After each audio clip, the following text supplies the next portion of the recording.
Hello, everybody. Let's look at Python jobs in November 2025. So we've not done one for a while. Let's see what's changed. You can probably see already the salaries are not great. They're not going up. They're not going up. And also, if we look at the UK average weekly salary, we can see the average weekly salary was estimated at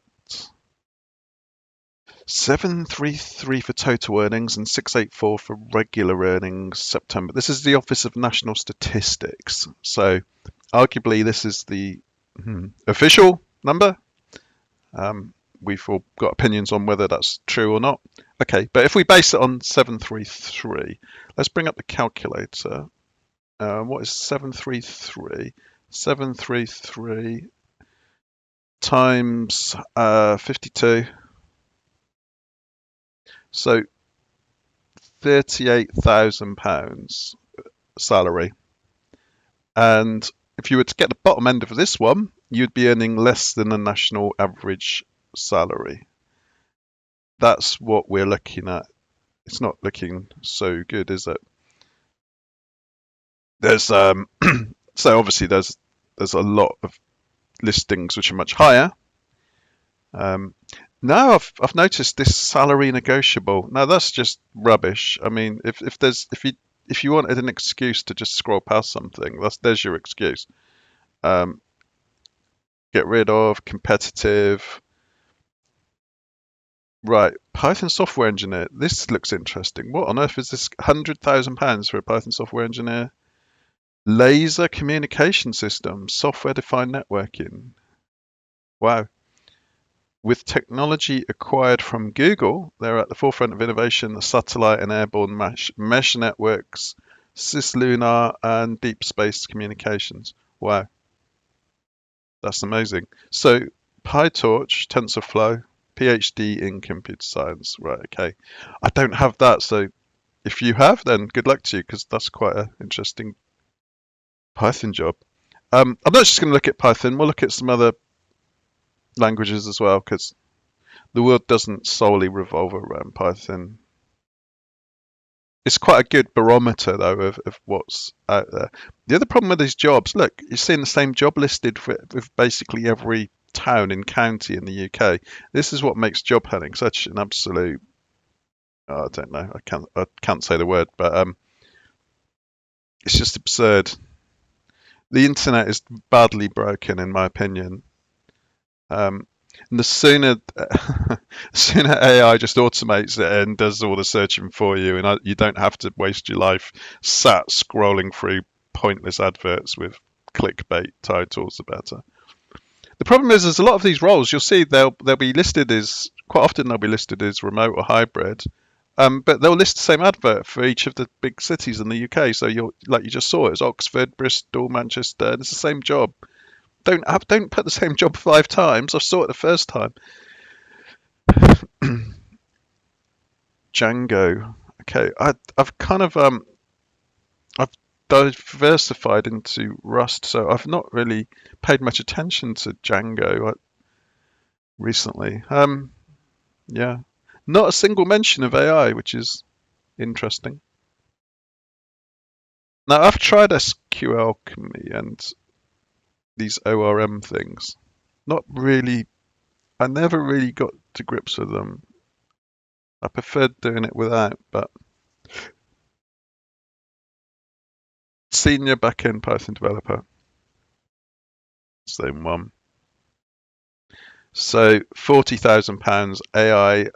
So this is London, 40 to 56. So really, you want that to 40 is barely, especially London, is as we know the minimum, not the minimum wage. The average wage is 38,000.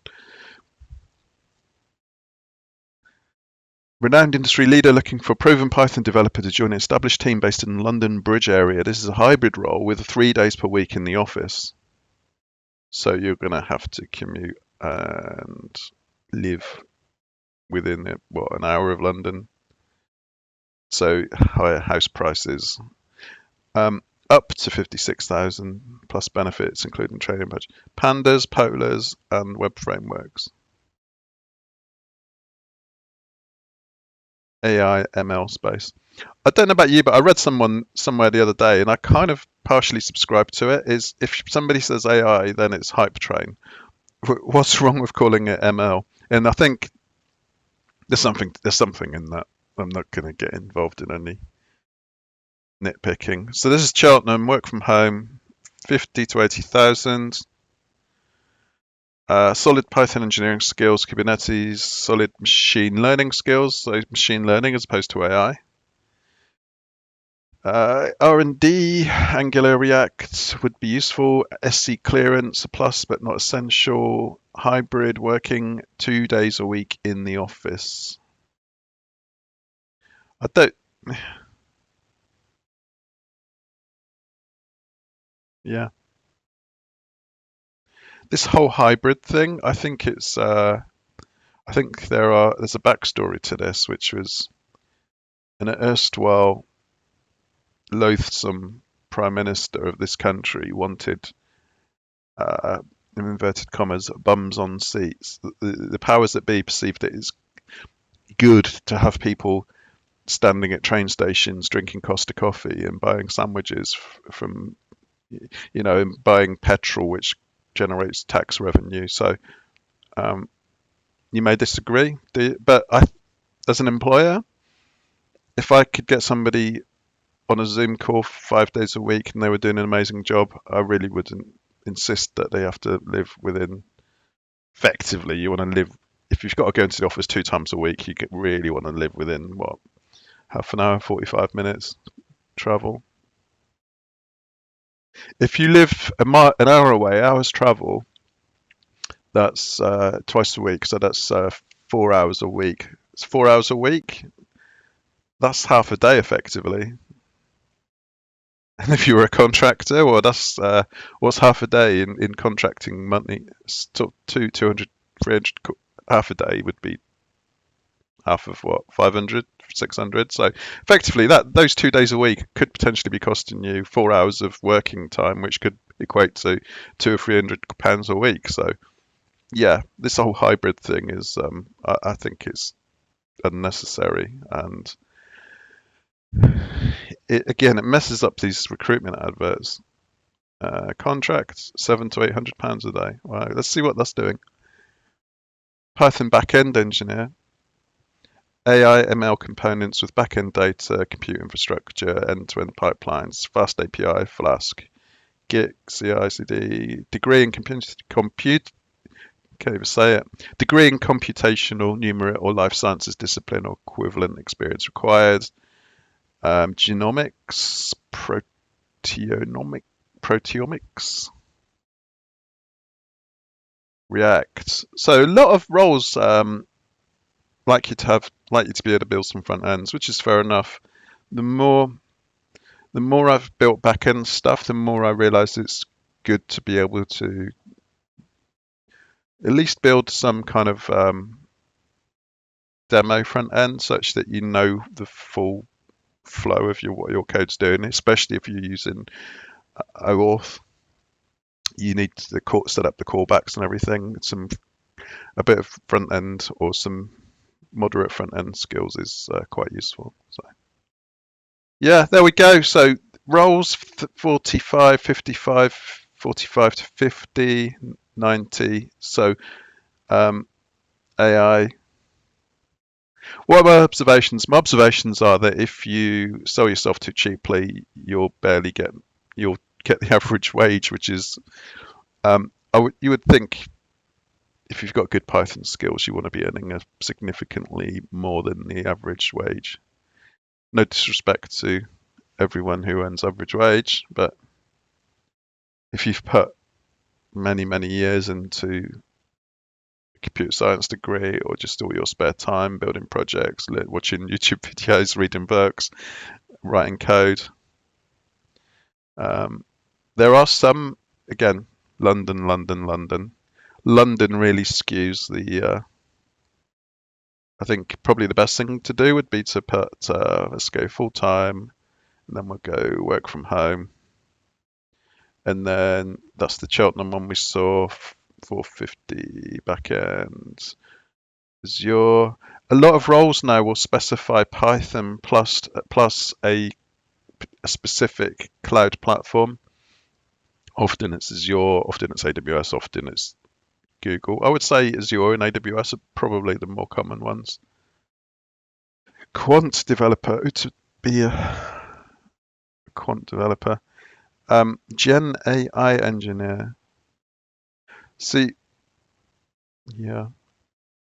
I don't know about you, but engineer tends to attract slightly lower salaries than the word developer. That's just my suspicion. MongoDB, Snowflake, software, software. Okay, let's turn this on its head and let's put in, just bear with me. I know some people don't like Rust, but um, 80 to 85 lead software engineer, 60 to 70, that's in dollars. Okay.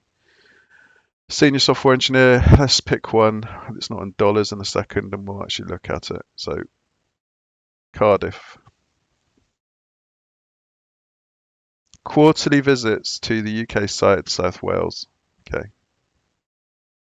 Experience developing application software from scratch using C Sharp. Okay. Win forms. I'm losing the will to live because it's mentioning Windows and C Sharp. Let's see if we can find a better one. So Soprasteria, that's basically working for the government. VBNet. Let's skip past that. So we're still looking on. Let's change it from Rust then. Let's go back up and let's go for. Let's just try Java.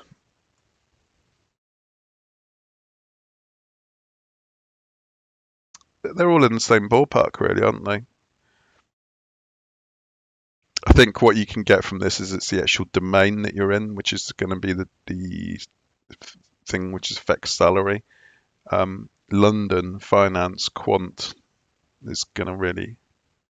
But I should qualify this by saying that I'm not especially focusing on salary, solely on salary.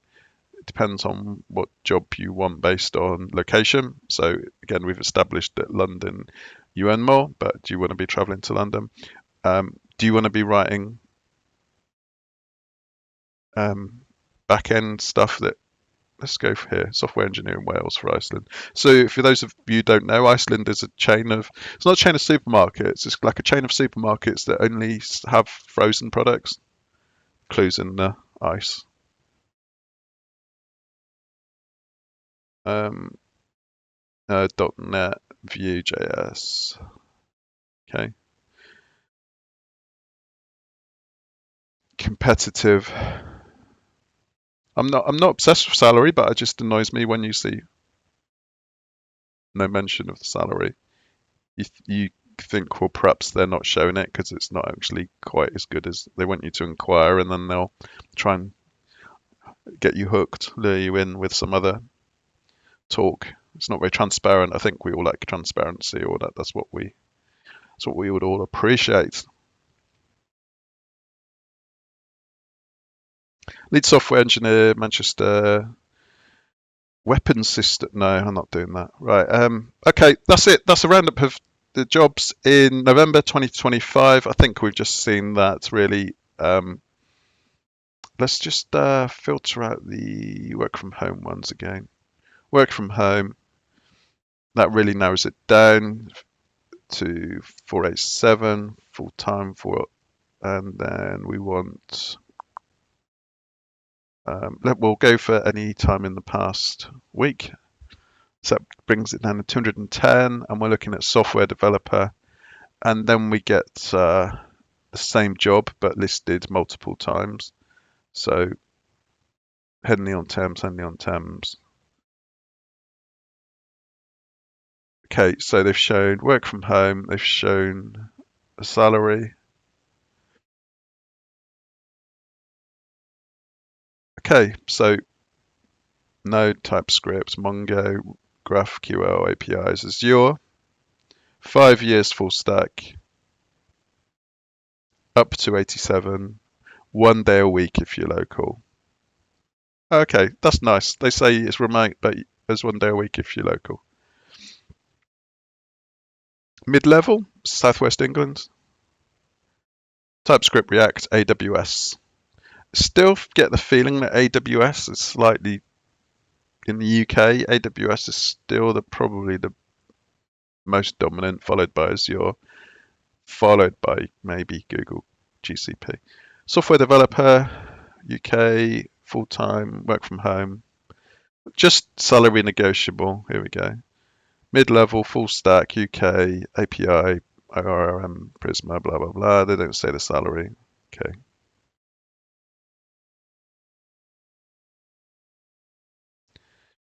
We'll just do one more for fun, and that'll be it. We'll wrap up this video. Android, GCP. Let's go for a look at a GCP one. Must have GCP. Remote working, based out of Bournemouth. And it's, did I just see PHP? Google Cloud Platform, CI/CD, TCP, PHP, MySQL, LAMP stack, Rabbit. Okay, it's probably quite an established company then. That might even be finance. There's a lot of finance down around Bournemouth. Hyper growth business. Okay. E-commerce. Interesting. Plus equity. Suggests they're a fairly aggressively ambitious startup. Not necessarily startup, but you probably had a fresh round of investment or something. So there's probably a lot of change going on. Might be that PHP gets ripped out. So if you're joining them based on PHP, I would think probably within 2 years that might be replaced. Who knows? No, not criticism of PHP, but just yeah. Yeah, Linux, Rocky Linux, Kubernetes, TCP, PHP, MySQL, Rabbit. Yeah, there we go. That's quite an interesting. It's different. Oh, and this is what is really annoying. Look, this is all the same role, but they just list it under a different area. 45 to 60, Bath, Avon, Stoke-on-Trent. If you live in Peterborough, it's probably the same job, but they're offering a different salary. Right. Close. These noir ones, if anybody's watching from Reed, these noir adverts are really, really annoying. They make me not use your site. Please, can you? Duplicates are so annoying. So annoying. Shame on you, Reed. Just sort this out because it's absolutely contemptible. Don't waste my time. This is just awful. Stop it.